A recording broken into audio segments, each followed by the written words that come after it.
Hey, what's up, everybody? My name is Tahir. I'm Aneesa. And welcome to the Offbeet Life Podcast episode. A very special episode for you today. So you might be watching this on YouTube, on Instagram, or listening to it on Apple or Google Play. And wherever you are, welcome. Thank you for listening. We have a very, very special podcast today, and it is the Vegan Pregnancy Podcast. By now, we would have already released the information on Instagram or something. We haven't yet, but we would have by the time you're listening to this. If you're hearing this, she's pregnant. So that news is going to be out on social media. Our friends and close family would have known about it already. But we wanted to do a special podcast episode because we think there's a lot to cover. Yeah. So we're really excited to share this. So just to lay out the podcast for you, or this episode, it's going to be really about us and mostly Aneesa talking about her experiences, talking about what she's learned, things that have gone well, things that have not gone well, issues she's had during the pregnancy. I'll give my little input here and there, but it's really just an open and honest and complete sharing of what you've gone through. Yeah. This may help you in some way. You may relate to it in some way. There's a lot of things that Aneesa was like, oh, I wish I knew this, I wish I knew that. So it always helps to hear other people's perspective when it comes to these experiences. Okay, so over to you. Because although we're pregnant, you're pregnant. So right now, as we're filming this, I am 34 weeks pregnant. So deep into my third trimester. It has been quite You don't look a day past 25 weeks. You're very sweet. So one of the lovely things he does is encourages me and tries to make me feel better about all the things that I'm going through in pregnancy right now, which is really helpful. So it's kind of funny. I, went into pregnancy not really understanding, all the things that would happen. I've had friends and family around me that have been pregnant, but I've never really heard about, the things you go through during pregnancy. So I was quite surprised when I learned that the pregnancies that you see on Instagram may not be the experience that you have. Hold on, Instagram wasn't giving an honest depiction of real life? Wow. How could you, Instagram? How could you? So I definitely had a different experience than what I was expecting. So I guess what we'll do is maybe start with the first trimester. So in the first trimester, you hear about people getting a lot of nausea and throwing up a lot and things like that. I luckily didn't experience any of that. I had no digestive issues from that perspective, which was really great.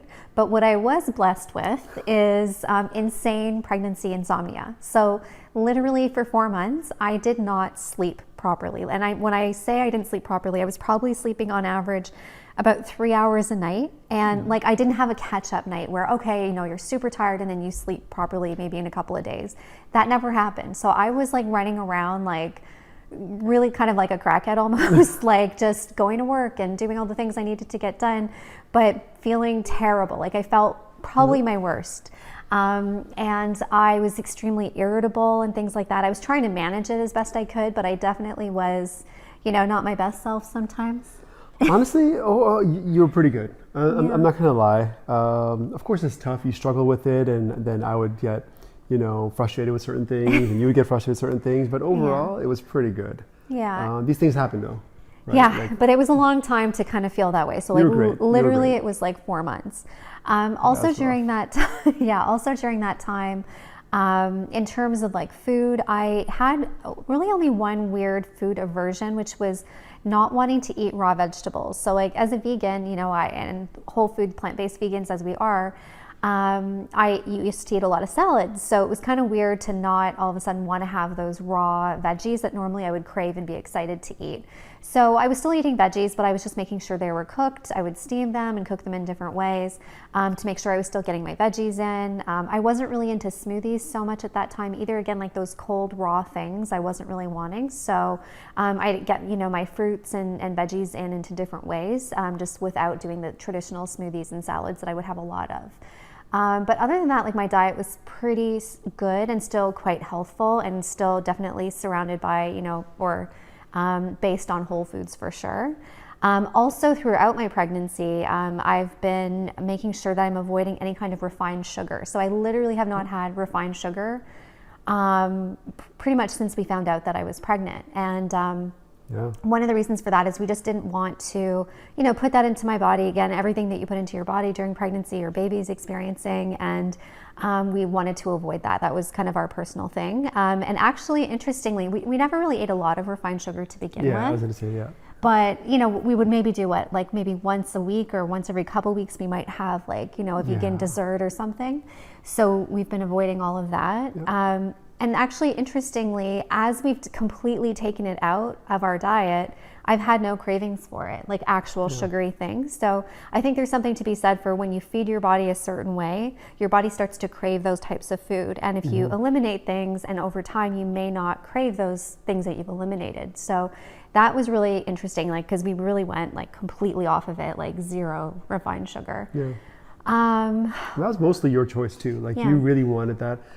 I think it's a good thing that we did that, but I'm not going to tell you you cannot absolutely eat that, right? So you kind of made that decision, and the decision I made was, cool, if you're going to do it, I'm going to do it with you, right? It's not going to be cool if I'm bringing home, eating cookies and whatnot. Not that I did that normally, but let's say even once in a while, it just helps support the other person. So and we found it to be really easy. It just comes easy.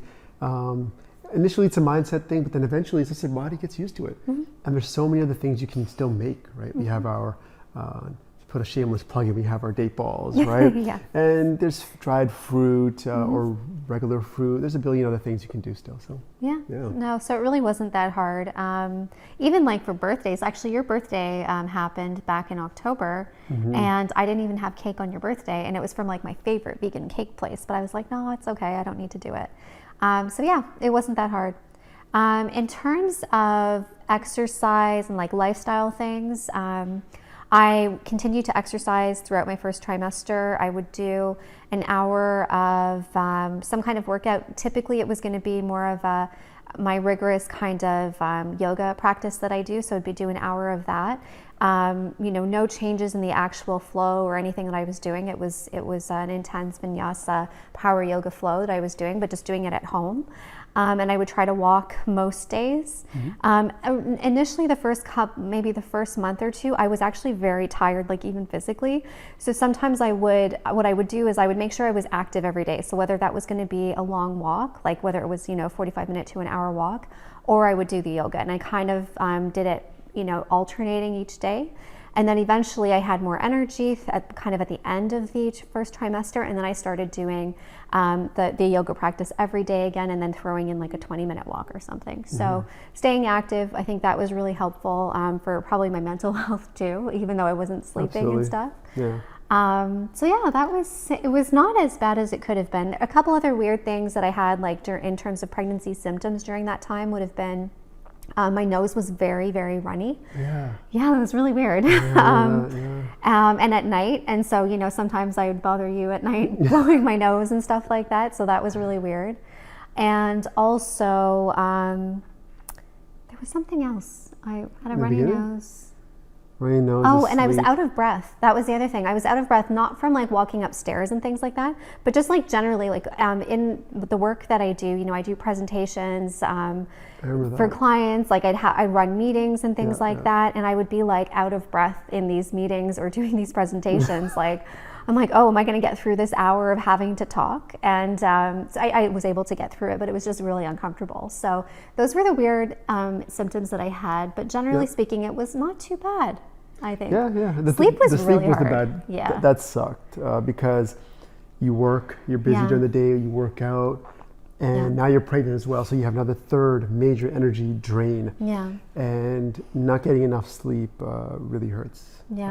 We've talked about sleep before. We did a YouTube video on how important it is for so many aspects of your health.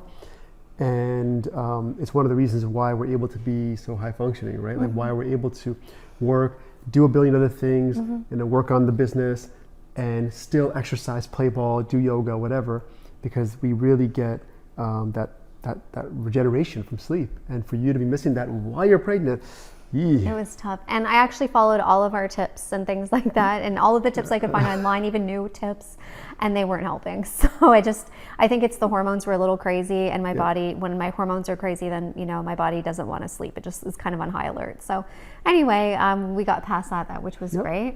Then we got into the second trimester, and that's when things got a little bit better. Like definitely the insomnia went away, which was really great. So happy about that.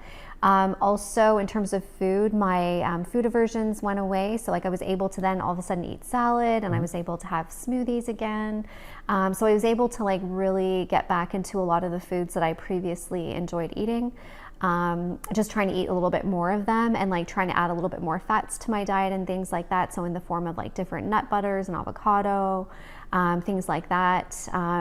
Again, throughout, I haven't actually experienced like too much of an increase in appetite, but that was odd. Yeah. I found that really surprising too, because I would encourage her, like, hey, listen, you guys are eating more, right? Like you got to feed my baby here, okay? Like she's hungry, and so that was interesting that your eating pattern almost remained the same. Yeah. You had to kind of force feed yourself. Yeah, I did. There was times where I was just like, okay, I'm just going to eat. Like I feel like I probably didn't get enough calories in, and I should. Yeah. But I didn't have any feeling like I actually needed to eat more food. If anything, actually in the second trimester, there was a period where like literally I felt like I was force feeding myself. Like I had no appetite, but I was like, I need to eat. So I just, kept trying to eat and trying to do throughout the second trimester, when I was having those feelings of not being hungry at all, I tried to do like smaller meals, like snacks and things like that, to just get the food in and have it feel a little bit more comfortable. Because I'm one of those people that when I'm not hungry, I really don't like eating. When I'm hungry, I will absolutely eat, and I will eat until I'm totally full. But if I'm not feeling that feeling of hunger, then I don't want to eat. So that was kind of hard, like making sure I was getting like my 3 squares a day, which I did do, but it was like definitely a conscious effort to make sure that was happening. And then my cheat was, as I said, adding the extra fats to my foods and my diet, so that way I was getting the extra calories in without too much more volume. So that was a good thing to do. Yeah. Also in my second trimester, I started to have digestive issues.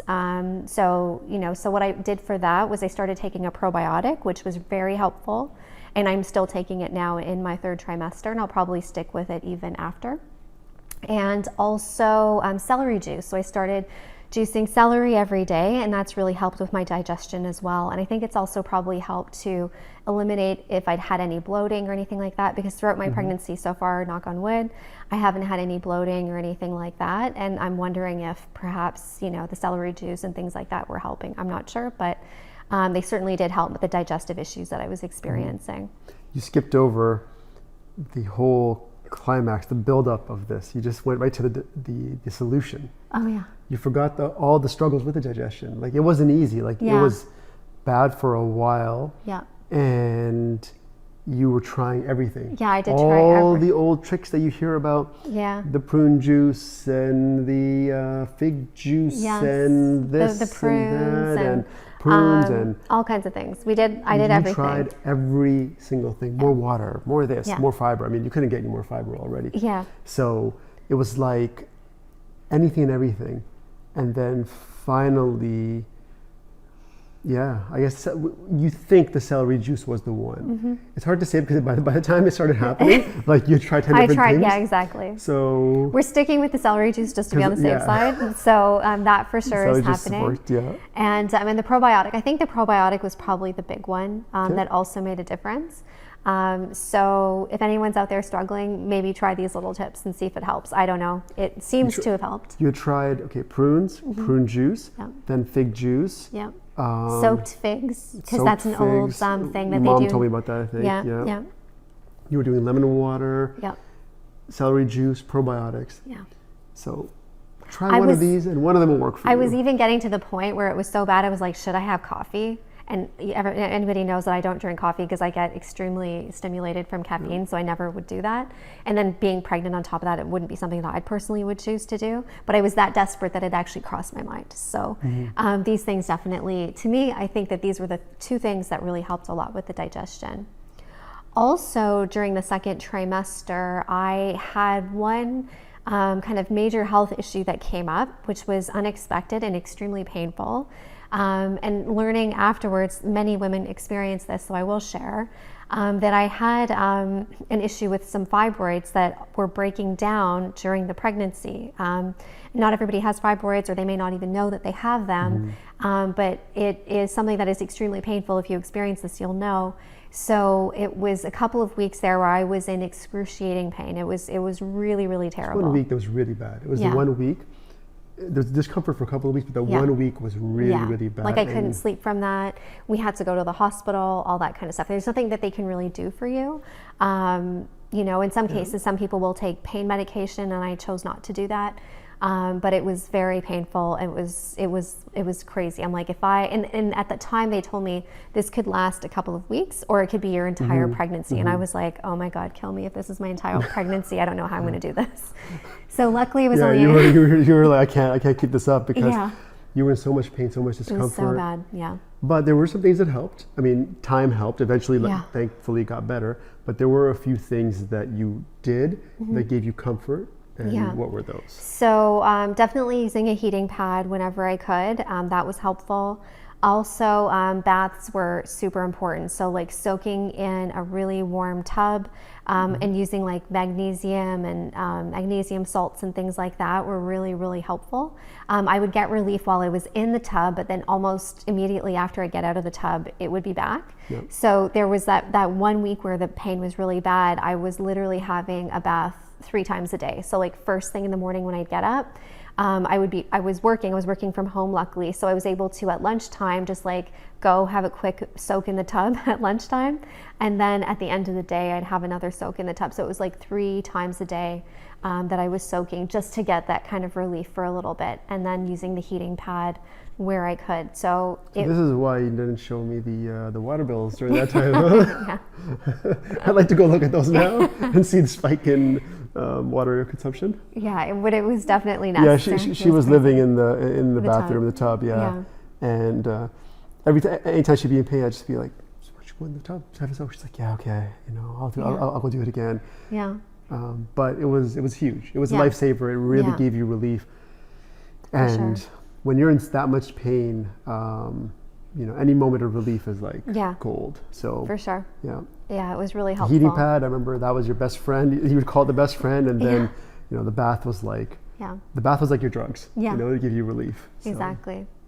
And then, so after a couple of weeks, I would say it was kind of like the end of December, things started to get better with that, and very happy that subsided. And then, so during that period of time, those few weeks, I wasn't working out or anything like that. Like there was no way I could have done that. So I was kind of worried that I wouldn't be able to be active again for the rest of my pregnancy, because that was super important to me. But luckily, I was able to get back into it. So I did force myself initially to just go for walks, and then slowly getting back into my workout routine, doing my yoga again, and then doing some other types of prenatal exercises, using lighter weights and things like that. So I was kind of alternating those types of activities, but being active again every day. So that really was a good thing. And then we entered the 3rd trimester, and things got a lot nicer. So the pregnancy insomnia has been back and forth a little bit in the 3rd trimester. It's not terrible, not as bad as the 1st trimester. I'll have like a night where I'm not sleeping great, and the next night I might catch up. So it's not bad. I'm feeling a little bit more tired and things like that too. Yeah, I can't speak to that. But, yes. But like I'm wanting to have like a nap at the end of the day and things like that. But I'm still active. But my workouts now, I actually, in the 3rd trimester, I stopped doing yoga. And the reason for that is it was actually causing me some round ligament pain. So some like pain in like the torso area after my yoga practice. So I just said I probably shouldn't do this anymore. So I switched over to doing prenatal workouts again with the lighter weights and things like that, but still getting my heart rate up, still working the muscles, which has been really great. And then doing a walk every day, or most days. And then in terms of my diet, I'm just still following, again, really nutrient dense, whole food, plant-based, lots of like lentils and beans and grains, and smoothie every day, like a really packed smoothie with lots of fruit, and some kind of a nut butter and lots of different veggies. And I'm really conscious about rotating my veggies, and particularly my greens. So I'm doing like spinach and kale and chard and what else? Collard greens. Like I'm trying to get all the different kinds of things in. Having a lot of beets. Not a lot, but like I'll have beets probably once a day or every other day. As you know, it is an offbeat life. Yeah. So again, like they say that the foods that you eat during your pregnancy will give like flavor to your amniotic fluid, so the baby actually gets a taste of all of these different foods. So the more that you can vary your diet, not just because of nutrition and not just because it also helps with, having a more diverse gut microbiome, which is all good stuff for the baby, but the baby also, they say, gets a taste of those foods. So when they eventually start eating, they will perhaps want to eat those foods. So that's our hope. Hopefully. That's our hope. We'll see. At least we're doing everything we can to hopefully make sure that she's a good eater one day. So she's gonna be a good eater, one way or the other. Whether it's through the airplane method or just here you go eat it, she's gonna be a good eater. We hope. We're manifesting that, and it's gonna happen. Yeah. I'm still doing the probiotic celery juice every morning. Yep. Drinking lots of water as much as I can. And yeah, and then I have the other symptom I'm having is like reflux. So acid reflux happened in the third trimester. That was an odd one. And it's weird because like all day I won't have reflux, and then like dinner time is when it happens. So I guess I'm lucky in the sense that I can try to pack in my calories like earlier in the day and then maybe do something lighter in the evening. But even if I do something lighter in the evening, I'm still experiencing that reflux. So it's not great. And I was really hoping to avoid all of those digestive things, thinking, I'm a super vegan and these things won't happen to me. But, pregnancy just does things to you. Does things to you, yeah, for sure.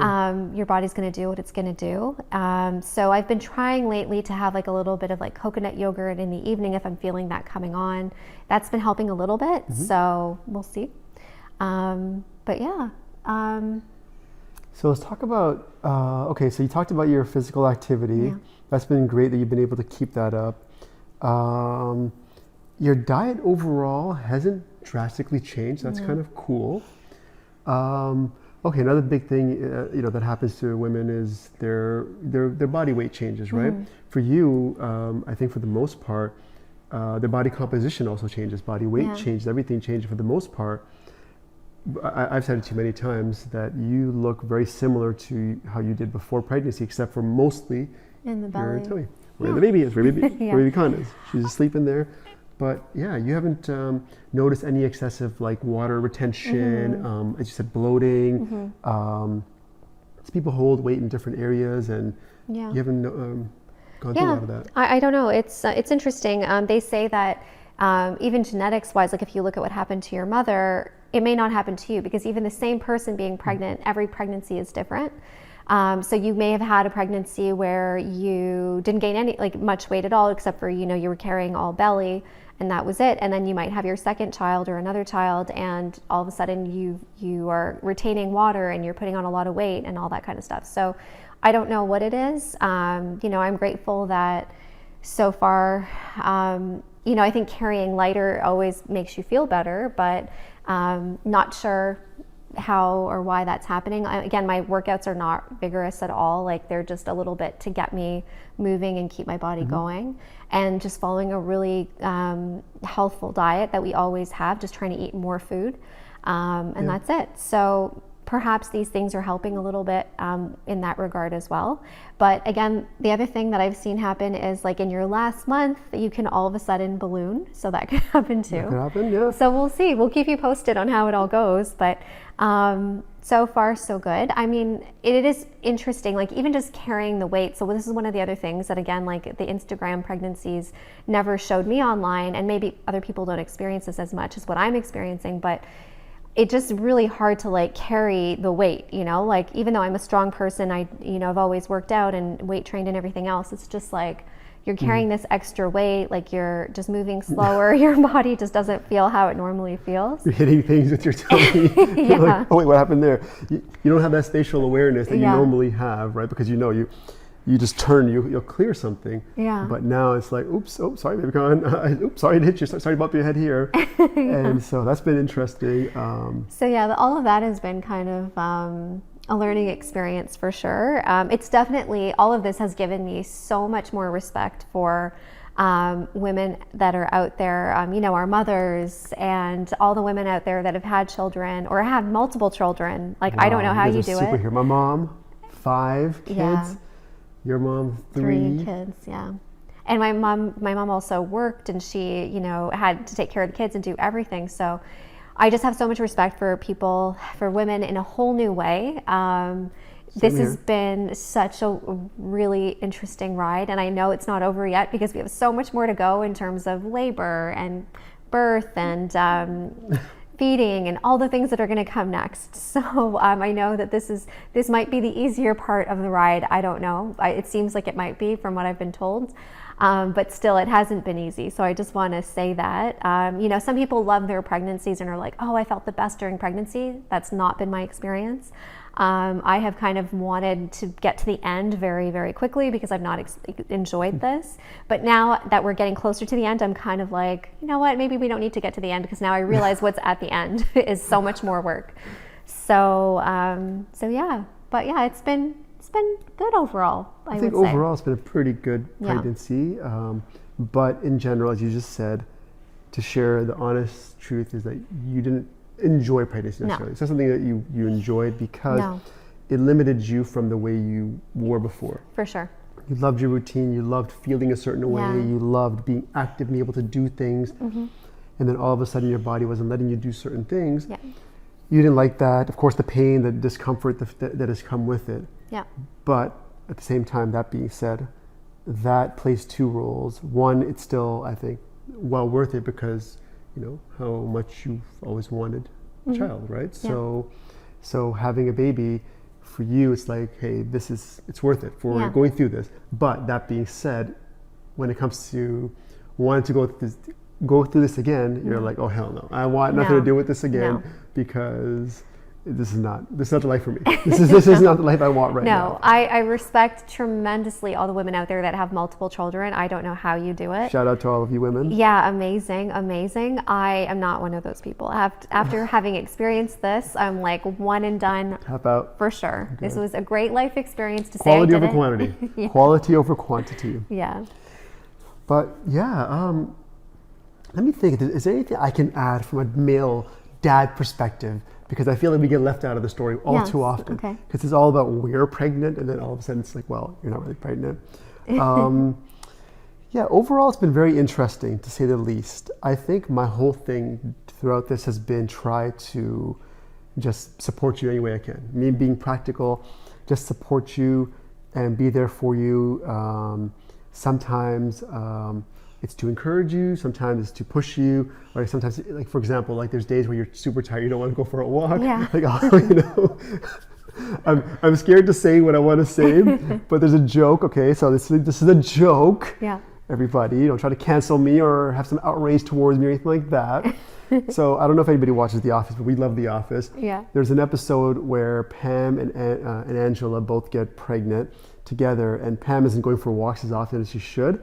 So Angela makes a joke about how... Well, she didn't joke, she was serious. A joke, quote unquote, serious, half serious, about how she's going to call child services. But she did She implied she called child services because not going for a walk is like some form of like baby abuse, something like that. Like it's that bad that you should do it. So I joke around with her, like, listen, I don't want to call child services. You need to go for that walk right now. And then she'll come around, oh, I'm so tired, I don't want to go for a walk. But I was so scared that you called child services, so I did it. So I'm just here, I joke around, I encourage her. But the most of the time I want to support her. The way we work is we're very independent people. Like I do my thing, she does her thing, and we do it well. Like, I go clean, I take cleaning seriously, she takes cooking seriously. But throughout the pregnancy, there's been many things that Aneesa just can't do as much anymore, right? That she could do always before. She didn't need my help with heavy stuff. So I just come in and just, I'm here to make up for those gaps for now and help out any way I can. Fixing the house up, going for groceries because Aneesa's not going for groceries right now because of COVID and she's trying to limit our exposure. Well, that's another thing. COVID, oh my God, we didn't talk about COVID. Oh yeah, that's right. COVID changed everything as it has in every other respect. But we talked to our gynecologist and my brother-in-law, shout out to both of them. I don't think they're watching, but still. And we spoke to them about the COVID side of things. And your brother-in-law is an infectious disease doctor in the UK. Sorry, so he's not just some random guy. Infectious disease doctor in the UK working with COVID from day one. And both of them essentially just said you need to be really careful and not try to get COVID. Not necessarily something bad's going to happen for sure, but a lot of funny things did happen, and a lot of odd things have happened and could happen to the mom or to the baby, and you don't want to mess with that and deal with that. So yeah, we've just taken a lot of precautions. As men, like, I think our job is just to be here to support in any way we can. That's all. We're not carrying this. Like, you're going through this, you're doing all that, but we do it. We share it together, and I do what I can. Yeah. Right. I don't pretend to be in her shoes because I still have my body, right? Like, it's still mine. It's not with something going inside and sucking everything from you, your nutrients, and taking stuff from your, calcium from your bones, and like, she's out there just like give me. So yeah, but it's been cool. It hasn't been like difficult for me. It hasn't been a big change for me. Have I been like, pregnancy scary or anything like that? No, overall, no. You've been great, honestly. Of course, there's always moments, but who doesn't have moments? I have moments, and I'm not pregnant. And I know you've said before that, pregnancy. We joke around about it, but overall, no. You've been great. I think that you've really spent a lot of time understanding and learning as much as you can about the pregnancy and what things you can do. You spend so much time researching things and learning about it. You're teaching me stuff, both now and for later. So it's been cool. Yeah, and we're good to wait until the baby gets here, and then afterwards, when the baby gets here, it's going to be a whole other adventure. Yeah. So, is there anything else you want to share? No, I think that's it. We'll be sharing some stuff on Instagram as well, so check that out. We're going to be sharing a lot of content there. So like what a day looks like for Aneesa at being a pregnant vegan, what a day looks like in terms of her eating. Oh my God, how did you leave out the bathroom part? Oh my goodness, yeah. So third trimester, I have been having to go to the washroom, peeing like crazy, like just all the time. So all the water we used initially for the baths, now it's all being used for the toilet flushing. Yeah. She's consuming enough water for like a city, right? Like a town right now through the drinking, the baths, and the toilet. Yeah, it's crazy. So that's a whole thing. I mean, I'm lucky in the sense that I've heard women saying that overnight they might have to get up and pee like 5 or 6 times. I'm not that bad. I'm maybe once or twice. But throughout the day, I'm like every half hour, I'm probably having to go. How have you not gone during this podcast? I know. Like even when I'm like in meetings, like if I'm like, again, I'm working from home right now, so I'm like on Zoom calls and things like that. And if that call is like over an hour, I'm like, oh God, how am I gonna like get through this? I somehow do, but it's tough. Like, let me tell you. And then even if we had to like drive somewhere, although we're not really going out very much, but if we had to drive somewhere, I might not go on the drive with him, like if he's got to go pick something up, whatever, because I'm like, oh well, I'll have to go to the washroom during that time, so I better just not go. So these are all things that actually I think about now, which is so weird. But anyway. Yeah. Well, that's it for our episode. We hope you've enjoyed this. If you have any questions, please feel free to shoot them our way. If there's anything we can do to just, help you out on your journey from things we've learned, we'd love to do that. That's what this is all about, right? This whole platform is about that. And if you have any tips for us, please share them. Send them this way. We are so happy for all the advice. I know some people get a little, antsy about getting advice. We love all the advice. Please tell us, what your thoughts are in terms of the last trimester and what I could do to make it easier for myself, or if you've got tips and tricks on how to manage some of the things that I'm struggling with right now. No doubt. If you've got tips and tricks and ideas about what we need to think about or plan for the next stage of our journey, when we think about labor and we think about having our baby, please send them our way. We are so happy to get all the info because, again, as I joke, Instagram is not giving us the real deal. Okay. So yeah. All right, well, that's it for today. Before we leave, we have to prompt you to please follow us on all of our mediums. Check us out. We're on Google, Apple Podcasts, Google Play, Instagram, Facebook, YouTube. Follow us, check us out, interact with us, share, like. We hope you like this video, and stay in touch. Signing off for Offbeet Life. Bye. See you.